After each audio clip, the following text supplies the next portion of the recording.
Assalamualaikum warahmatullahi wabarakatuh.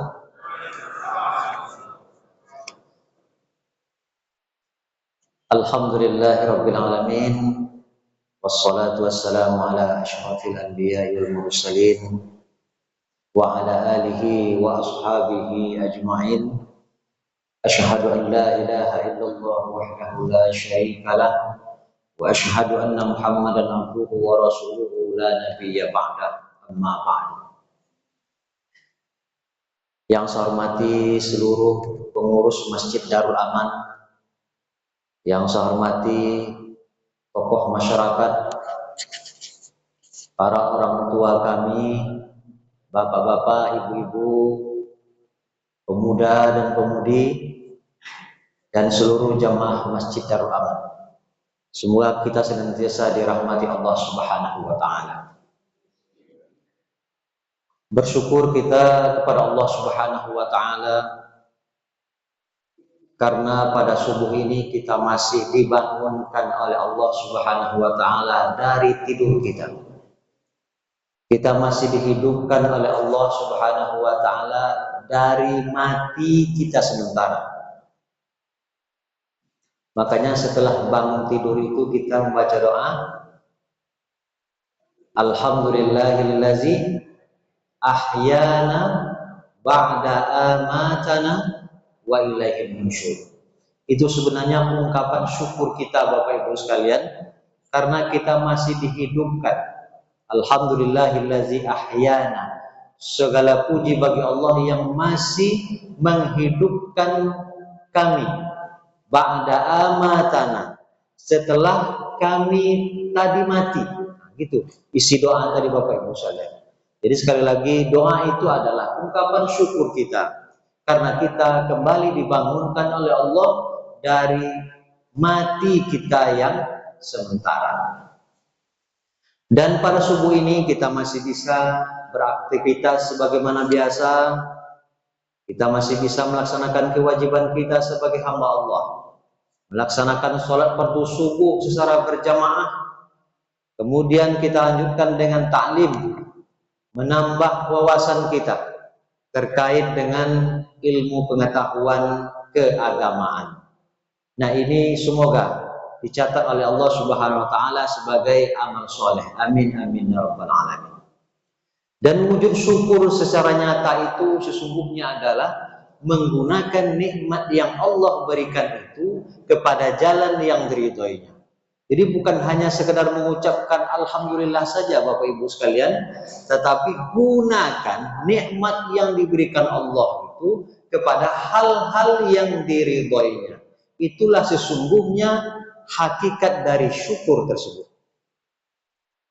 Selanjutnya sholawat beserta salam semoga senantiasa tercurah kepada junjungan kita Nabi Muhammad SAW. Allahumma sholli ala Sayyidina Muhammad wa ala ali Sayyidina Muhammad. Semoga sholawat kita di dunia bisa menjadi syafaat di akhirat kelak. Amin amin ya rabbal alamin. Bapak Ibu yang saya hormati, agar keberadaan kita di dalam masjid ini memiliki nilai tambah di sisi Allah, maka mari kita berniat i'tikaf Bapak Ibu. Sengaja aku berniat i'tikaf di dalam masjid karena Allah. Jadi selain kita duduk-duduk menuntut ilmu, kita juga dapat pahala i'tikaf.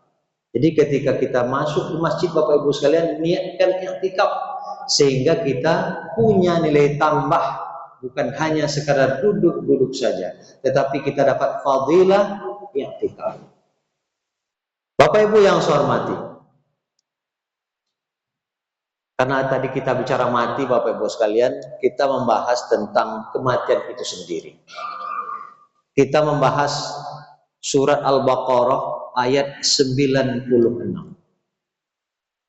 A'udzubillahi minasyaitonirrajim. Bismillahirrahmanirrahim. Wala tajidannahum ahrasan nasi ala hayah. Kalian, kata Allah, akan menjumpai sekelompok manusia.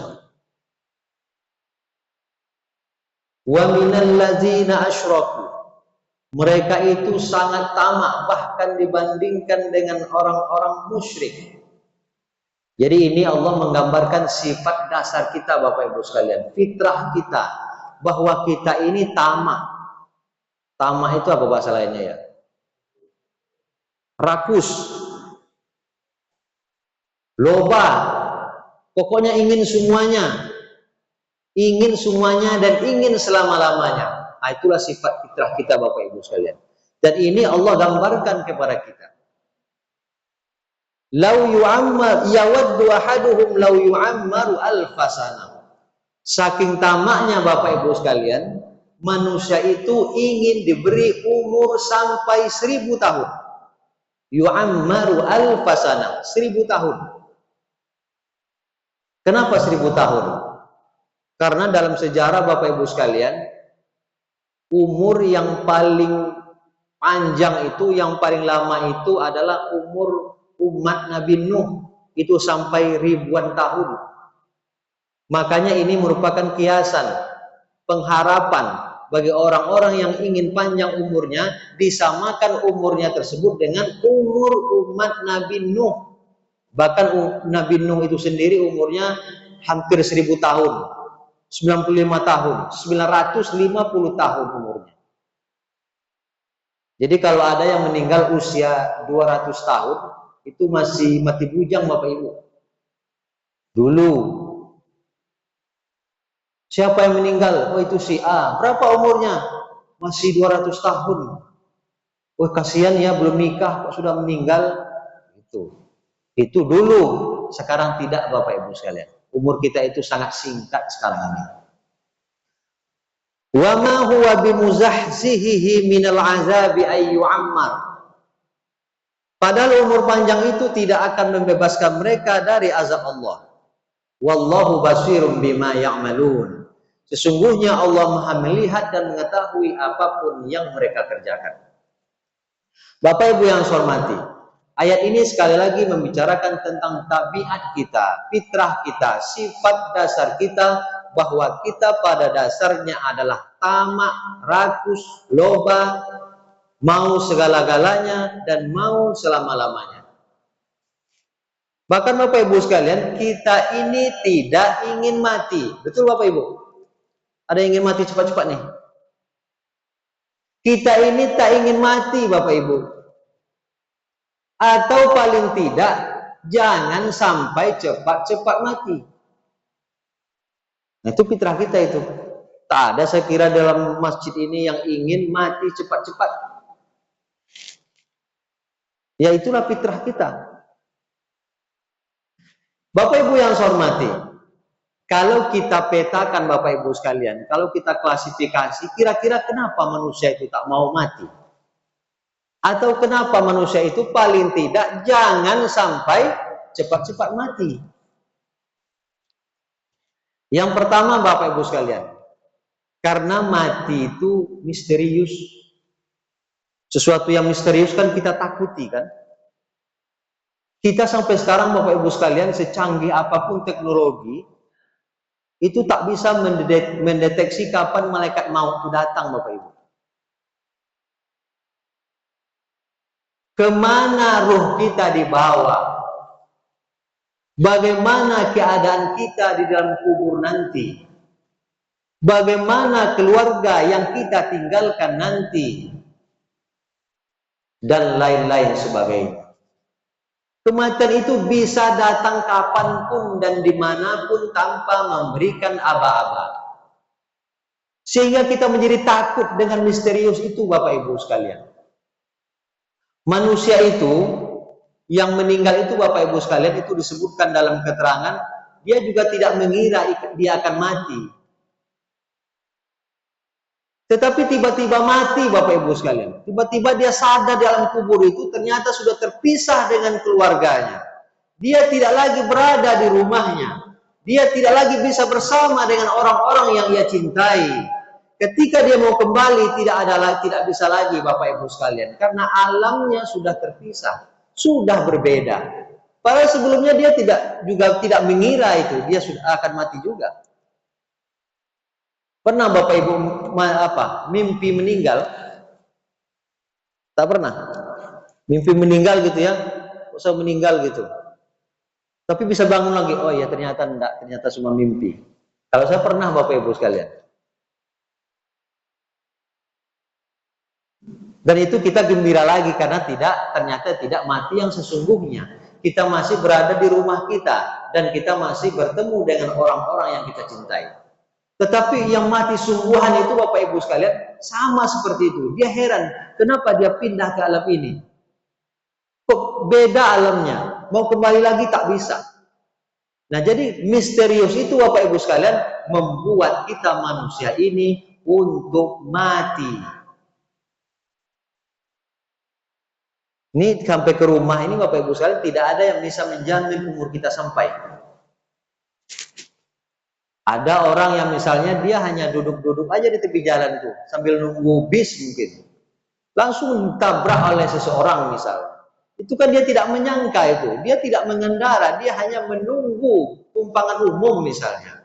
Itu kan sesuatu yang tidak pernah diduga-duga. Bahkan Bapak Ibu sekalian, ada yang sedang tidur di rumahnya, di kedainya, di pinggir jalan. Datang truk besar menabrak kedainya itu, tokonya itu. Dia mati juga. Begitulah kematian itu Bapak Ibu sekalian bisa datang kapanpun dan dimanapun. Apa sebabnya? Itulah yang dirahasiakan oleh Allah Subhanahu wa Ta'ala. Tetapi kita yang namanya manusia, karena mati itu adalah misterius, kita menjadi takut untuk menghadapi kematian tersebut. Kalau bisa jangan mati, atau paling tidak jangan cepat-cepat mati. Itu yang pertama Bapak Ibu. Karena kematian itu misterius. Yang kedua, karena kita ini sudah terlanjur memeluk dunia ini erat-erat dan sudah menaruh dunia dan segala isinya di dalam relung hati kita yang terdalam. Itu sebab kedua Bapak Ibu. Kita sudah menaruh dunia ini Bapak Ibu sekalian dalam hati kita yang terdalam. Sehingga kita menjadi takut untuk berpisah dengan semua itu.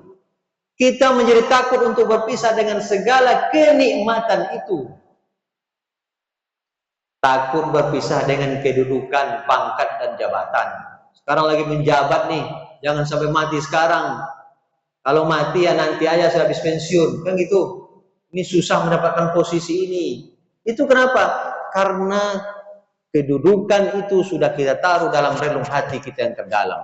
Sehingga kita tidak mau berpisah dengannya. Apalagi kekuasaan itu enak Bapak Ibu sekalian.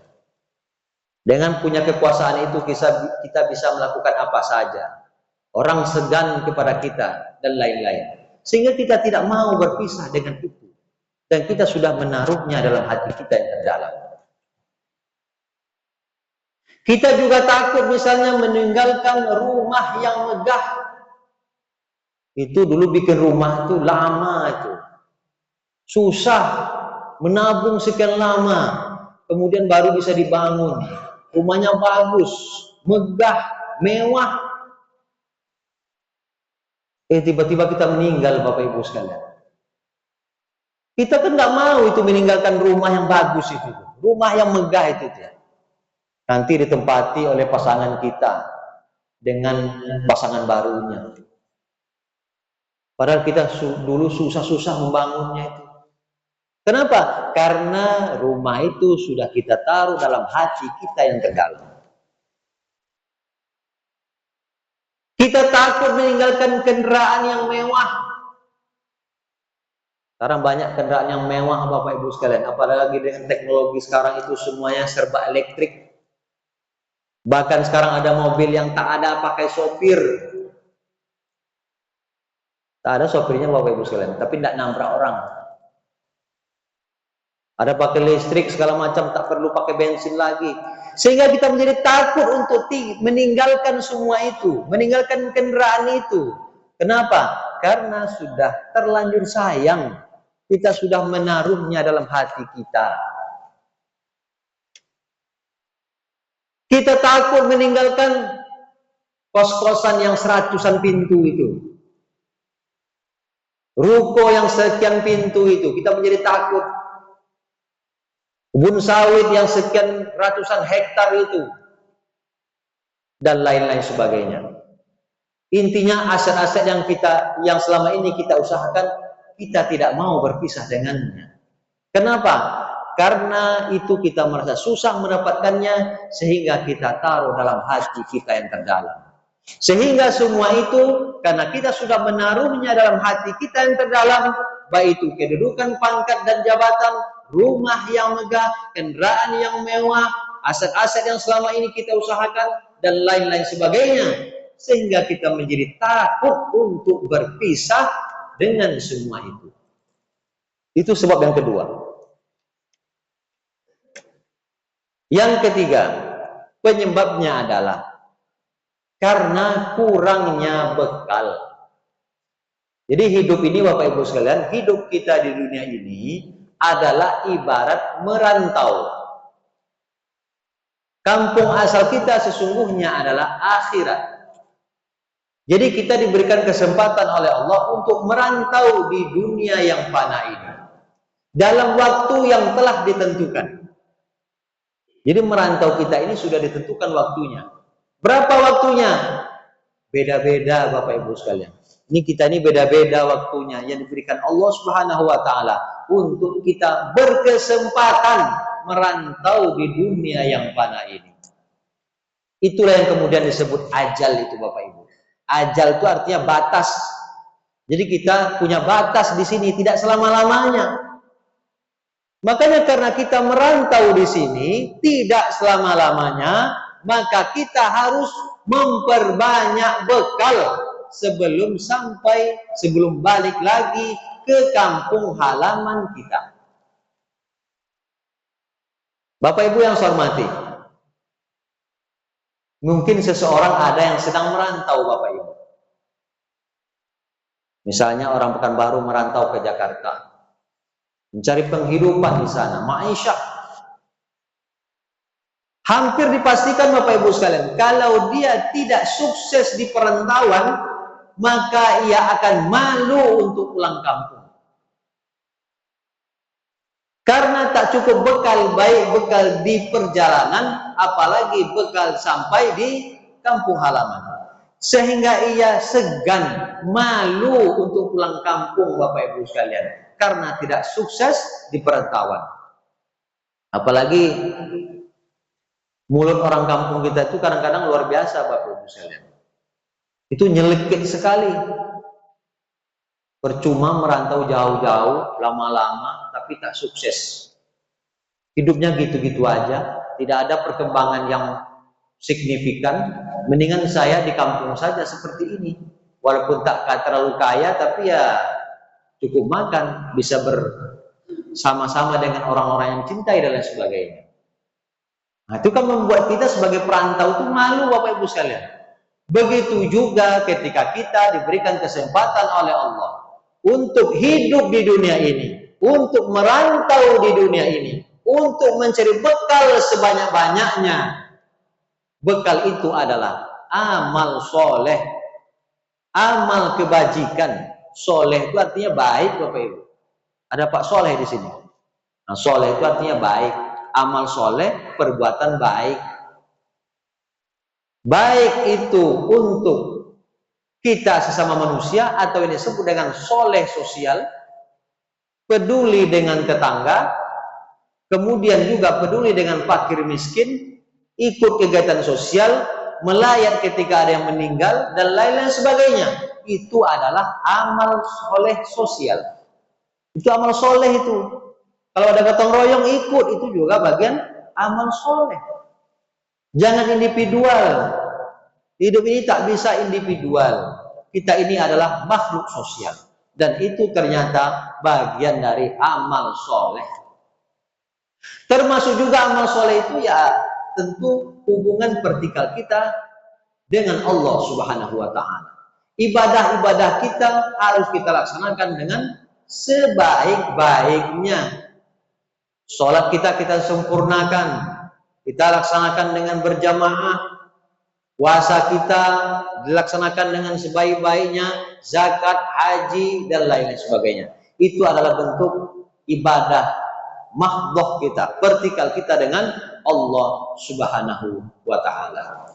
Jangan sampai kita menyesal ketika kita sudah diberikan kesempatan oleh Allah Subhanahu wa taala untuk merantau di dunia ini, tetapi kita tidak memanfaatkan dengan sebaik-baiknya, maka kita akan malu untuk pulang kampung, Bapak Ibu sekalian.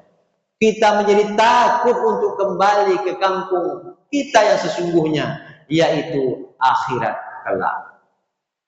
Bapak Ibu yang saya hormati, jadi Bapak Ibu sekalian, kematian itu adalah sesuatu yang pasti. Tak ada yang tak mati, Bapak Ibu sekalian. Kematian itu sesungguhnya adalah sesuatu yang pasti. Maka oleh sebab itu Bapak Ibu sekalian, sebagai orang yang cerdas, kata Nabi, al-kayyisu, orang yang cerdas itu adalah mandana nafsahu, orang yang senantiasa mempersiapkan dirinya, wa amila liman ba'dal mauti. Dengan cara apa dia mempersiapkan diri? Yaitu dengan cara memperbanyak amal kebajikan.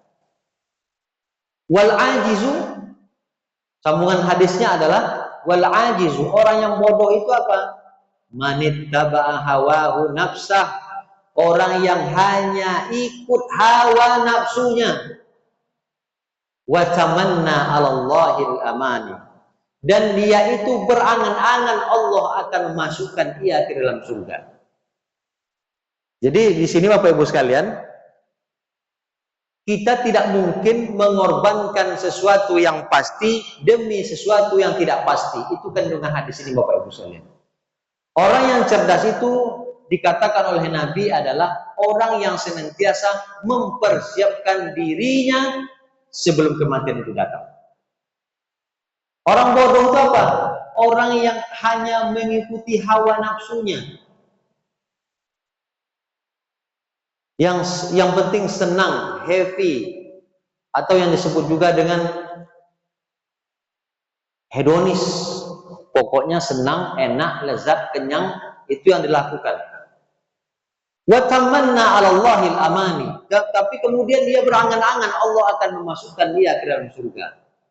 Kata orang-orang sekarang, muda berpoya-poya, tua kaya raya, mati masuk surga. Nah, katanya gitu Bapak Ibu sekalian. Itu hanya dalam gurauan saja. Yang membuat kita masuk surga itu adalah amal kebajikan kita. Jangan sampai dipakai adigium nih Bapak Ibu sekalian. Muda berpoya-poya, kaya, tua kaya raya, mati masuk surga. Itu tidak ada. Bahkan dalam konteks hadis ini Nabi menyebutkan itu adalah al-ajiz, orang yang bodoh. Surga itu tidak mengenal orang dalam Bapak Ibu sekalian. Ordal kata orang sekarang. Bisa masuk surga lewat orang dalam, tak bisa. Beda dengan sekarang ini. Bisa masuk kerja di kantor itu, kalau punya orang dalam ya dimudahkan. Dan lain-lain sebagainya. Bapak Ibu yang saya hormati, karena kematian itu adalah sebuah keniscayaan, sebuah kepastian, maka amallah yang harus kita lakukan. Kematian itu sesungguhnya tidak perlu ditakuti Bapak Ibu sekalian, tapi bukan juga jangan dicari. Jangan cari-cari kematian. Juga tidak boleh bunuh diri. Bunuh diri itu bagian dari sesuatu yang haram dalam Islam. Kalau ajaran agama lain ada, agama Shinto itu bunuh diri itu termasuk ajaran yang disebut dengan harakiri itu Bapak Ibu. Jadi orang Jepang itu kalau gagal dia melakukan sesuatu, apapun itu, kalah perang misalnya, ataupun mungkin penemuannya gagal dan lain sebagainya, maka ia akan bunuh diri. Bunuh diri bagi orang Jepang itu adalah memulai kehidupan baru. Jadi karena sudah gagal tadi, ini harus mulai lagi kehidupan baru ini, yang disebut dengan harakiri itu. Itu pedangnya khusus itu. Kan bisa kita lihat tuh dalam peperangan Jepang itu dulu banyak yang bunuh diri gitu ya, karena sudah kalah. Seperti HP ini Bapak Ibu sekalian, kalau HP ini error kan direstart ulang. Nah, itulah kira-kira harakiri itu Bapak Ibu, dimulai lagi kehidupannya. Tapi Islam tidak mengenal itu. Islam mengajarkan bahwa kematian itu sebuah keniscayaan, maka kita harus mempersiapkan diri sebelum kematian itu datang. Kita sering berikhtiar Bapak Ibu sekalian bagaimana hidup kita di dunia ini layak, senang, mudah, tak susah. Bagaimana caranya? Bagi orang yang punya harta yang banyak misalnya, punya aset-aset yang berharga, biasanya ia ikut asuransi. Asuransi jiwa, asuransi pendidikan, asuransi kesehatan, dan lain-lain. Tujuannya apa itu? Supaya kehidupannya baik. Kalau ia sakit, ada yang mengcover, ada yang menjamin kesehatannya itu. Apa tujuannya itu? Supaya hidupnya baik, supaya hidupnya layak. Kenapa ikut asuransi pendidikan? Supaya nanti anak saya ini terjamin masa depannya.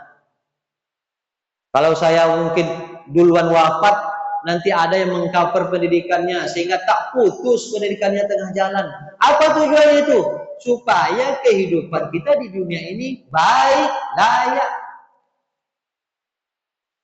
Asuransi kematian.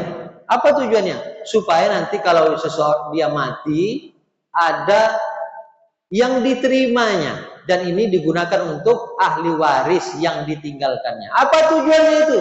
Supaya ahli warisnya mudah, layak, tak minta-minta ke tetangga, ke saudara lain, dan lain sebagainya. Intinya banyak ikhtiar yang kita lakukan di dunia ini supaya hidup kita menjadi baik, supaya hidup kita menjadi layak. Tetapi Bapak Ibu sekalian, kadang-kadang kita lupa Bapak Ibu sekalian bagaimana agar mati kita itu juga menjadi mati yang baik, mati yang layak. Jangan hanya dunia saja, mati itu juga dipikirkan. Perlu dipersiapkan. Persiapannya itu adalah amal soleh, kebajikan-kebajikan yang bernilai manfaat bagi orang lain. Cara supaya mati baik itu seperti itu Bapak Ibu sekalian. Supaya kita ini mati husnul khotimah. Husnul khotimah itu artinya Bapak Ibu mati yang baik, mati yang imannya tetap, tidak tercerabut iman dari dadanya, hidayahnya tidak hilang sebelum ia mati. Itulah yang disebut dengan husnul khotimah. Arti secara bahasa husnul khotimah itu adalah penutup yang baik. Jadi tidak dinilai secara zahir Bapak Ibu sekalian. Seseorang yang mati ditabrak pisau kemudian kepalanya pecah, itu tidak husnul khotimah itu. Belum tentu Bapak Ibu. Jadi husnul khotimah itu tidak bisa dilihat dengan kasat mata, tidak. Itu hanya kasat mata kita melihat bahwa mati itu kurang baik karena tubuhnya tidak utuh misalnya. Tetapi sesungguhnya bukanlah itu yang dimaksud dengan husnul khotimah. Husnul khotimah adalah berketetapannya iman kita, hidayah kita dengan Islam, dan itu tidak tercerabut ketika kita sakaratul maut. Bapak Ibu yang saya hormati, kullu nafsin dha'iqatul maut. Setiap yang bernyawa dha'iqah akan merasakan yang namanya kematian. Jadi terjemahan dha'iqah itu Bapak Ibu sekalian diterjemahkan dengan rasa. Setiap yang bernyawa akan mendapatkan rasa. Terjemahannya seperti itu Bapak Ibu sekalian. Bagaimana rasanya mati itu? Yang jelas mati itu sakit Bapak Ibu sekalian. Yang jelas mati itu sakit. Banyak riwayat yang mengatakan ada yang seperti kambing dikuliti dan lain sebagainya. Tetapi tingkat kesakitan itu berbeda Bapak Ibu sekalian. Itu yang dimaksud pada ayat dha'iqah tadi. Apa yang mempengaruhi faktor kesakitan seseorang dalam kematiannya? Yang membuat seseorang itu sakit atau tidaknya atau kurang rasa sakitnya itu adalah amal kebajikan juga. Dha'iqah itu. semakin suci ruh seseorang dalam menghadap Allah Subhanahu wa taala, maka kematian itu akan terasa lebih mudah dihadapinya dibandingkan dengan orang yang jiwanya, batinnya kotor karena dosa-dosa yang ia perbuat selama di dunia ini. Itulah sesungguhnya yang maksud za'iqah itu Bapak Ibu. Jadi supaya mati itu tak terlalu sakit, kita senantiasa berusaha membersihkan jiwa kita. Ini ada judul kajian saya lihat, Tazkiyatun Nafs. Itu dalam rangka membersihkan jiwa kita. Yang salah satu efek positifnya adalah membuat kematian itu lebih enak, lebih nikmat untuk dihadapi Bapak Ibu sekalian. Dan kemudian sekali lagi, kematian itu tidak perlu kita takuti. Ini kita berbicara kematian sekarang ini bukan untuk kita, bukan maksud saya untuk menakut-nakuti kita semua, tidak Bapak Ibu sekalian. Bukan juga tujuannya untuk agar kita tidak produktif. Ustaz ini bicara kematian terus. Kalau bicara mati kan kita menjadi tak produktif. Pengen masjid terus. Bukan Bapak Ibu sekalian. Justru ketika kita berbicara kematian ini, sesungguhnya isinya adalah motivasi bagi kita supaya kita lebih banyak berbuat amal. Itu intinya Bapak Ibu sekalian. Amal itu artinya perbuatan atau karya. Amal soleh artinya adalah amal ataupun perbuatan yang mengandung nilai-nilai kebaikan.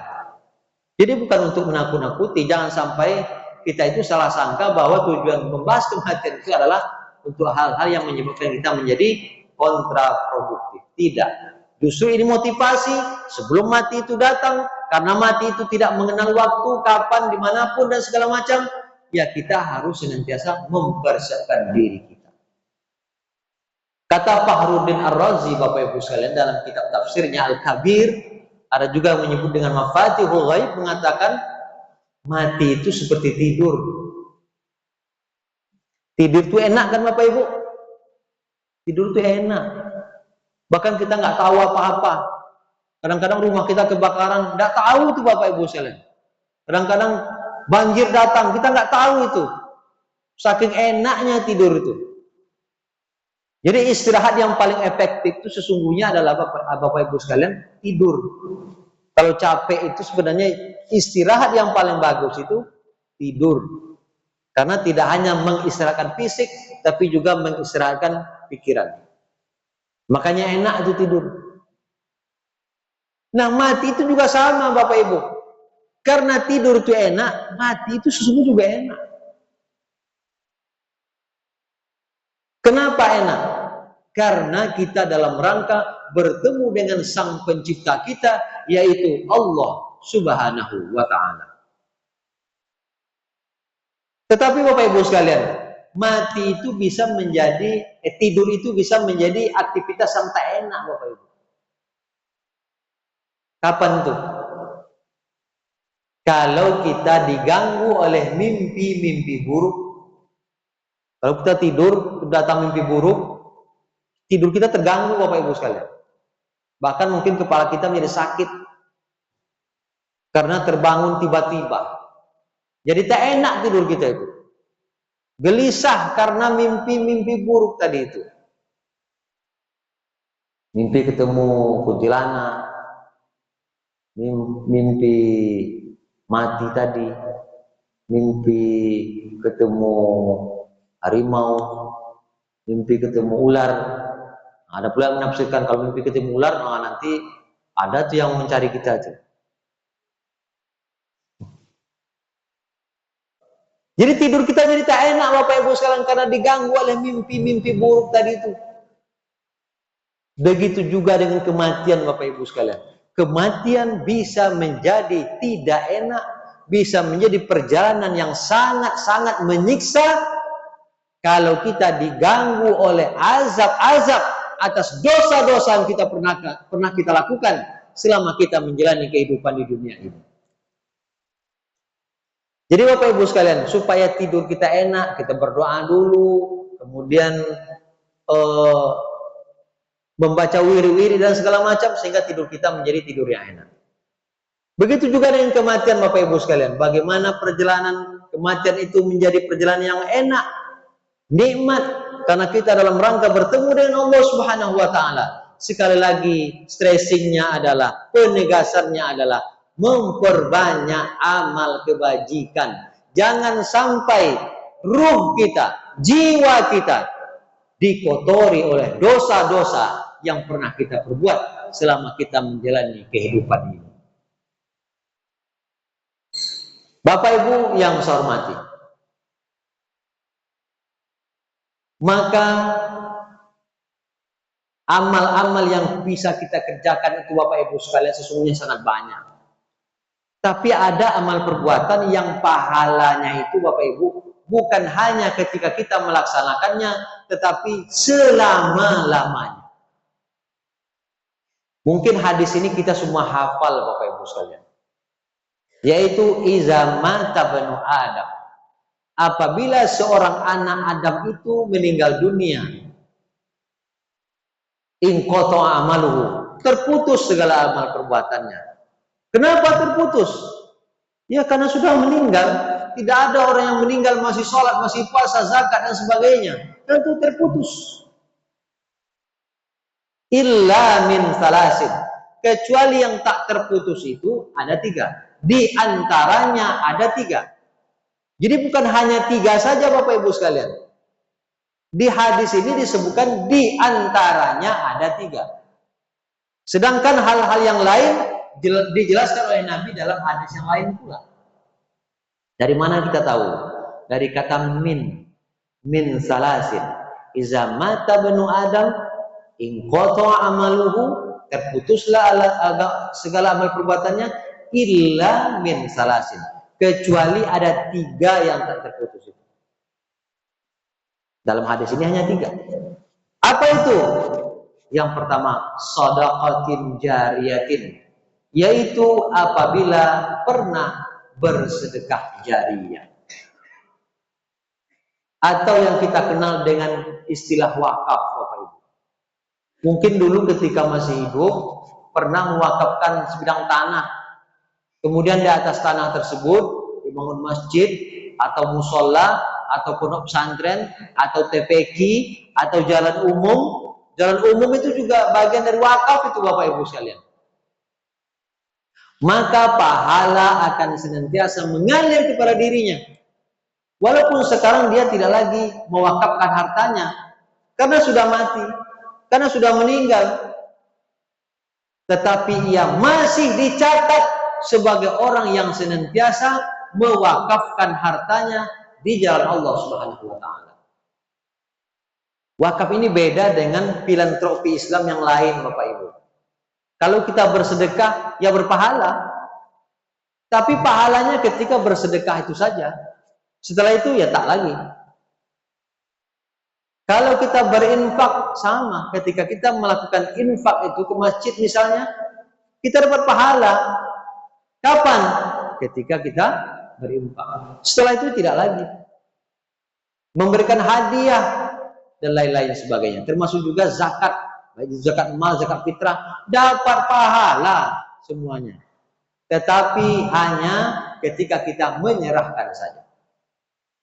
Tapi beda dengan wakaf Bapak Ibu sekalian. Ketika kita memberikan sekarang, maka sampai akhirat kelak kita akan senantiasa mendapatkan pahala dari harta yang kita wakafkan tersebut. Hartanya akan senantiasa mengalir abadi manfaatnya bagi kita sebagai pewakaf. Akan senantiasa berproduksi pahalanya kepada si pewakaf. Maka Bapak Ibu sekalian, supaya pahala kita mengalir terus, ya ibadahnya wakaf. Tidak hanya sedekah. Itu yang pertama. Yang kedua, wa ilmin yuntafa'u bih, yaitu apabila mengajarkan ilmu yang bermanfaat. Jadi mengajarkan ilmu ini Bapak Ibu sekalian itu bagian dari amal jariyah juga. Jariyah itu artinya mengalir. Mungkin dulu ada seseorang yang mengajarkan kita, guru-guru kita dulu mengajarkan kepada kita ilmu yang bermanfaat. Kemudian kita sebagai muridnya jadi guru lagi, mengajarkan lagi kepada murid yang lain. Murid yang kita ajarkan itu menjadi guru lagi, kemudian punya murid lagi, mengajarkan lagi ilmu yang bermanfaat itu kepada orang lain. Begitu seterusnya dari generasi ke generasi. Maka pahala juga akan senantiasa mengalir Bapak Ibu sekalian. Walaupun guru kita dulu itu sudah meninggal sekarang, dia tidak lagi bisa mengajar, tetapi pahala akan senantiasa mengalir kepada dirinya. Karena kita ini merupakan muridnya yang senantiasa mewarisi tradisi keilmuannya. Tapi kalau kita mewarisi ilmu yang tak bermanfaat Bapak Ibu sekalian, dalam hal positif maksudnya, itu juga menjadi dosa jariah itu.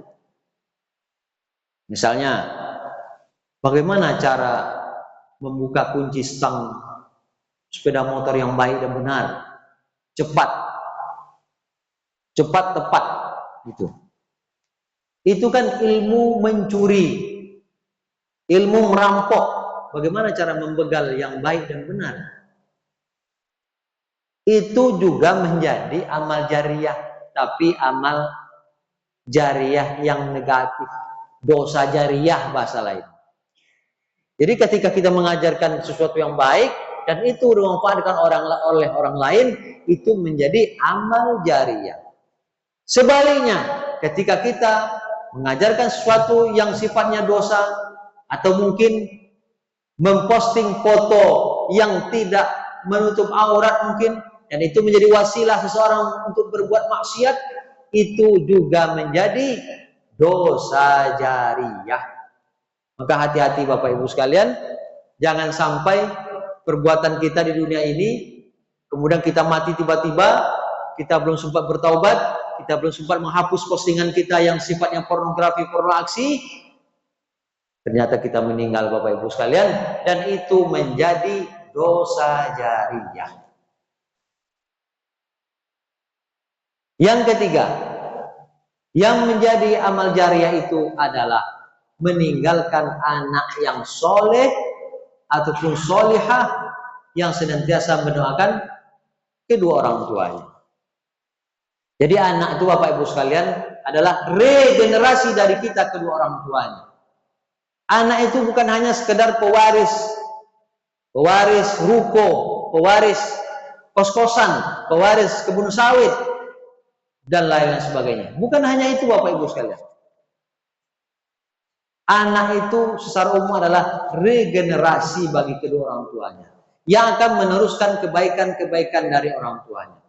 Tapi kemudian syaratnya adalah yang senantiasa mendoakan kedua orang tuanya. Meninggalkan anak yang soleh, yang senantiasa mendoakan kedua orang tuanya. Sekali lagi arti soleh itu adalah baik. Anak soleh berarti anak yang baik.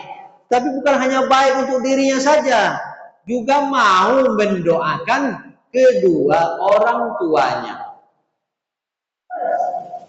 Walaupun kedua, jadi Bapak Ibu sekalian, anak itu baik kadang-kadang karena didikan kita, karena kita memberikan keteladanan untuk mereka, karena kita memberikan pengajaran untuk mereka, sehingga mereka itu menjadi baik. Ketika kedua orang tua itu meninggal Bapak Ibu sekalian, maka kedua orang tua tersebut akan senantiasa mendapatkan kebajikan-kebajikan dari kebaikan-kebaikan yang dilakukan oleh si anak itu, di mana anak itu merupakan hasil didikannya, hasil pengajarannya,